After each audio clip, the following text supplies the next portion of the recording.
7 വർഷത്തോളം ഈ കേസിന്റെ റിമാൻഡ് പീരീഡിൽ പൾസർ സുനി കിടന്നു. ബാക്കിയുള്ളവർക്കൊക്കെ പെട്ടെന്ന് ജാമ്യം ലഭിച്ചെങ്കിലും പ്രൈം അക്യൂസ്ഡായ പൾസർ സുനി ജാമ്യത്തിൽ പോയില്ല. പല സന്ദർഭത്തിലും ഹൈക്കോടതി ജാമ്യത്തിന് അപേക്ഷിച്ച് കിട്ടിയില്ല. സുപ്രീം കോടതി പല സന്ദർഭത്തിലും പോയി. അതിനുശേഷം 7 വർഷത്തിന് ശേഷം അയാൾക്ക് സുപ്രീം കോടതി ജാമ്യം കൊടുത്തു. കാരണം 2024 സുപ്രീം കോടതി ജാമ്യം കൊടുത്തത്. ഏകദേശം 7 വർഷത്തോളം റിമാൻഡ് പീരീഡ് കിടന്നു.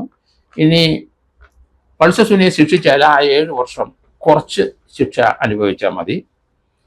കോടതിയുടെ ഈ ട്രയൽ സമയത്ത് ചില എവിഡൻസുകളൊക്കെ കോടതിക്ക് എതിരായിട്ട് വരികയും ചെയ്തു.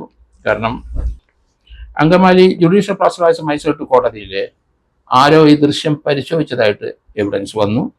പിന്നീട് അഡീഷണൽ പ്രിൻസിപ്പൽ ജില്ലാ ജഡ്ജിയുടെ ഓഫീസിൽ ഇത് കമ്മിറ്റ് ചെയ്ത് വന്നപ്പോൾ അവിടെ ആരോ പരിശോധിച്ചിരിക്കുന്നു. അതിനുശേഷം ട്രയൽ കോടതിയിലും 11/2/2018 ഇത് പരിശോധിച്ചിരിക്കുന്നു.